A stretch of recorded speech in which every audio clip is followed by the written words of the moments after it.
So, I just sit like this? You'll throw up a bunch of barriers and initiate the merge? Jack asked, sitting cross-legged on the ground in Chio's room. The two were directly facing one another in the center of her meditation circle, ready to begin the merge, and hopefully use the opportunity to mentally prepare for the ordeal to come, while allowing Jack's body the chance to sleep. Yes, Chio quickly typed back. While I would prefer direct contact with you, this is likely the best way. I don't understand what Devil's Daughter is trying to do, but having these extra protections is probably worthwhile. Alright. Jack gave a deep breath. Relax myself as much as I can and open my mind? Chio nodded with a nervous smile. Okay, Jack sighed, as he controlled his breathing. Try not to think about anything bad for the time being. The now familiar sensation of Chio linking to his mind touched Jack like a wave of warm water on the beach. As he sat there accepting the feeling, as he began to perceive the hazy mindscape he had come to expect from their previous mergings. Immediately, Jack allowed a conscious moment of thought to clothe himself and provide a sofa to sit down on, before he was soon joined by Chio. Excellent. You've gotten much better at accepting the merge, she smiled, as she plonked down on the sofa next to him. I just wish this was under better circumstances. Yeah, Jack admitted. Glad to be able to have a proper conversation with Chio in their shared mindscape, instead of using text. I don't know why Devil's Daughter keeps attacking me in my sleep like this. I've been wondering about that, Chio reasoned. Everything about this doesn't make any sense to me. How so? Jack asked curiously. Let's put aside the fact that Devil's Daughter has a very distinct reputation for targeting the absolute worst of the worst, and hasn't knowingly targeted an innocent, Chio started before Jack interrupted. And what about what we don't know? He countered. Attacking people in dreams for starters? Maybe she thinks I'm a bad guy based on the sheer amount of killing I've had to do in self-defense since I got here. Let's put that aside for now, Chio reiterated. We've seen Devil's Daughter fight the Killer Clown, one of the deadliest known threats on the station. Right? Jack asked, trying to see her point. So why would she go to all this trouble of attacking you in your dreams, instead of trying to take you in a fight? Chio pondered. Yes, you're a strong fighter in your own right, but Devil's Daughter isn't one to keep her distance or shirk combat either. Maybe we should ask her when she shows up, Jack sarcastically quipped. That might not be a bad idea, Chio reasoned. Has she tried to speak to you? Never really got to that point, Jack admitted. She might have done on the first night, but I have no idea what her voice even sounds like. Every time I spotted her, she was right in my face, and I woke up, apart from last night where I was able to land a hit on her. Very strange, Chio admitted to thinking. We're missing something here.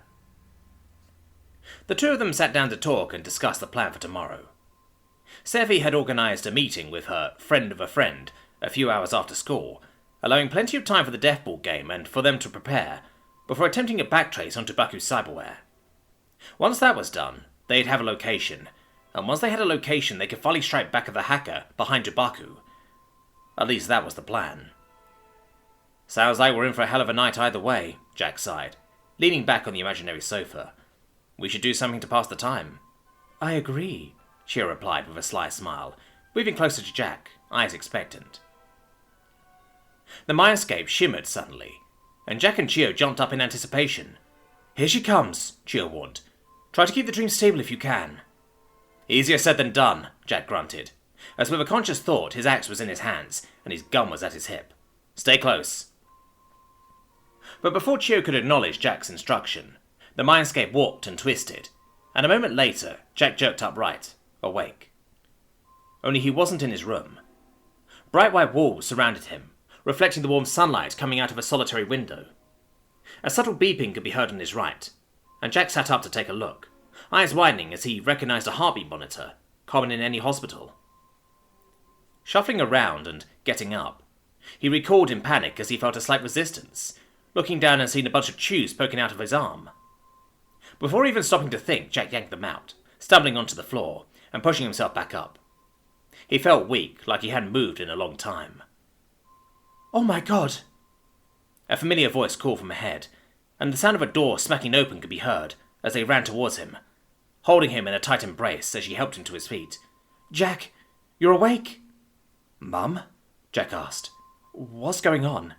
It's okay now. It's okay. His mother cried tears of joy. You've been in a coma for a long time. The doctors didn't know if you would wake up or not, but I've been coming here every day. I knew you would come back. No way, This can't be real. Jack shook himself out of the embrace. I was just... He looked around for Chio, but saw nothing. Chio? Where are you? Oh my god. Jack, it's okay. His mother tried to calm him down as he looked around in panic. The doctor said there would be some brain damage, but we can fix that. No way. Jack shook his head. I was just talking to my friend. We entered a shared mindscape to prepare for some kind of attack. Mindscape? Attack? His mother gave a faint smile, trying not to laugh. Listen to yourself, Jack. That's ridiculous. Next you'll be telling me about aliens, magic, and monsters. No, it was real. Jack took a step back. Jack, it's going to be okay, his mother cried out, trying to move to embrace him again, but Jack stepped back again, holding out an arm to keep her away. Okay. His mother tried to calm down as her eyes saw the open door. You've only just woken up. Perhaps a familiar face will help. Jack turned around to look, and his heart lurched when he saw who it was. A girl his age stood there, looking at him with beautiful dark eyes and brown hair. Dressed in jeans and a purple hoodie, it was an all too familiar face Jack never expected to ever see again. Hello, Jack, she nervously greeted with a faint smile. Eliza? Jack finally gasped in shock. How? But it's okay, Jack. Eliza smiled back at him. I've missed you too. This shouldn't be possible, Jack growled under his breath, backing away until his foot hit the back wall. How? I know things got really bad, Eliza sighed, after taking a moment to find the right words.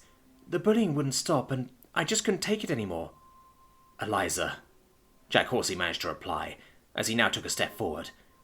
I'm so sorry. It wasn't your fault, Jack, Eliza smiled, warmly. I know it was sudden, but... Jack, fight!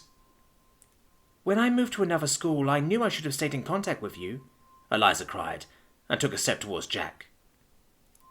Jack instead held his arm out towards Eliza, taking a step back. What? He asked. Explain. Eliza was taken aback by Jack's sudden change in behaviour as she stopped. My parents forbade me from ever contacting you. They took away my phone and social media, and I was chaperoned everywhere I went.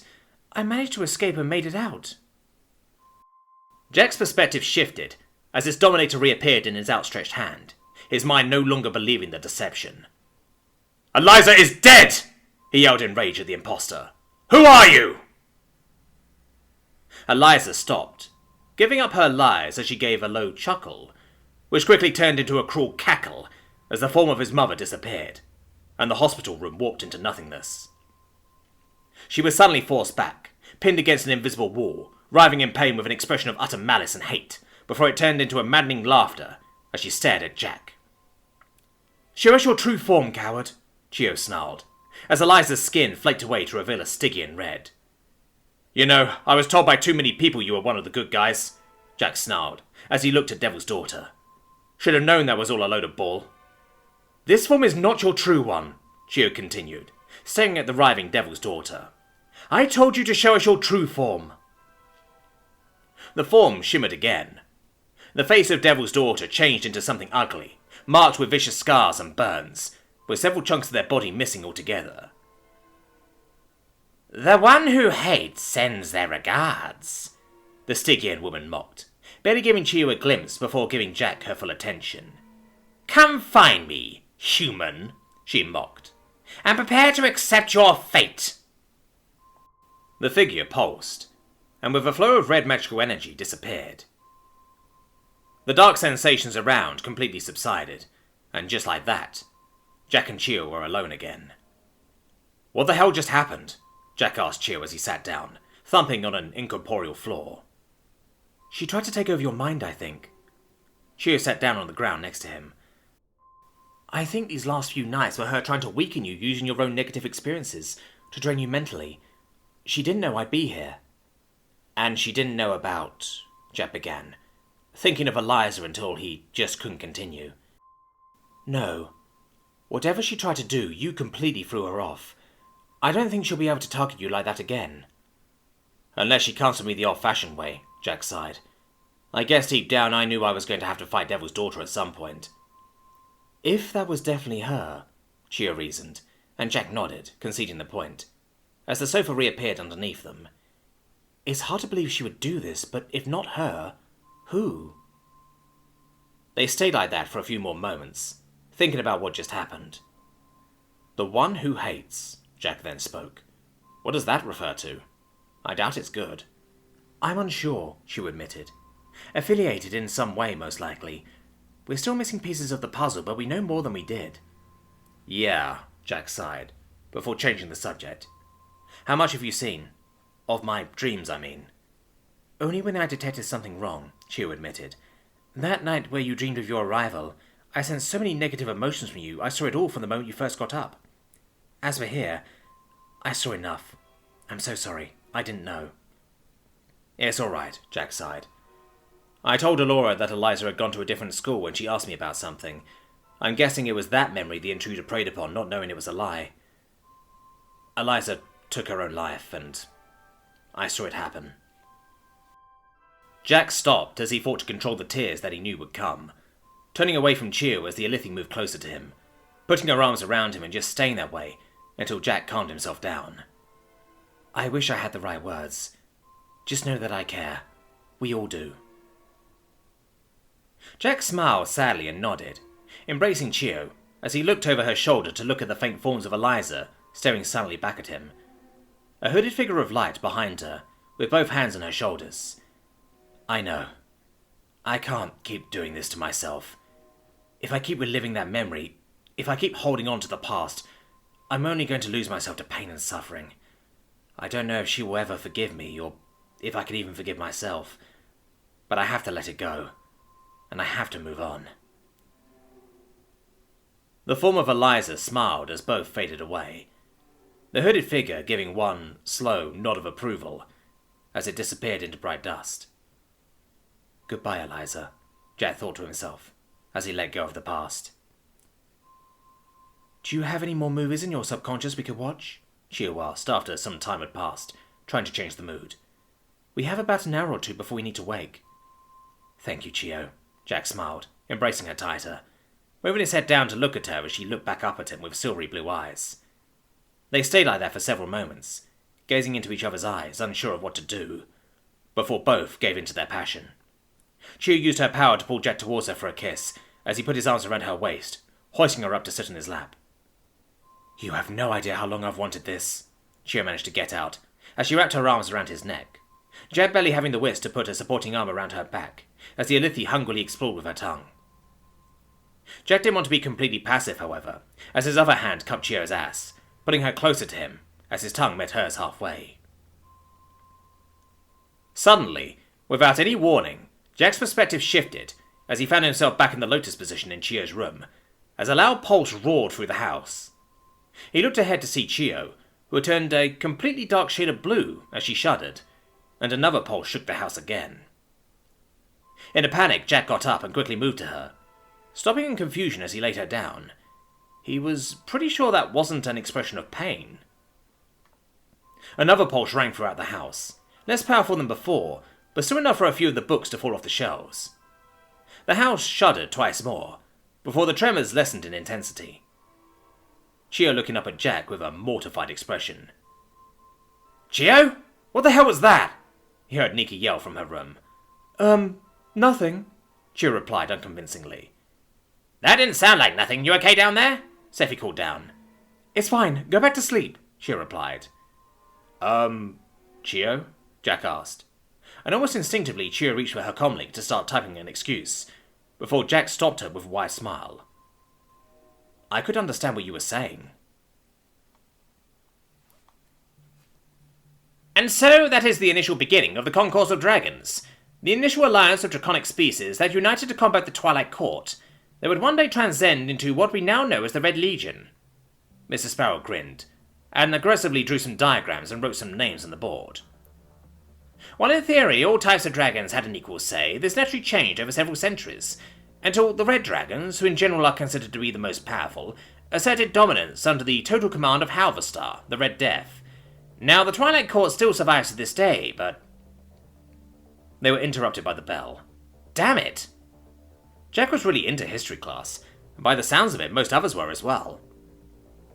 Your homework is to research and write an essay on the influential factions that form the initial concourse of dragons and their key figures.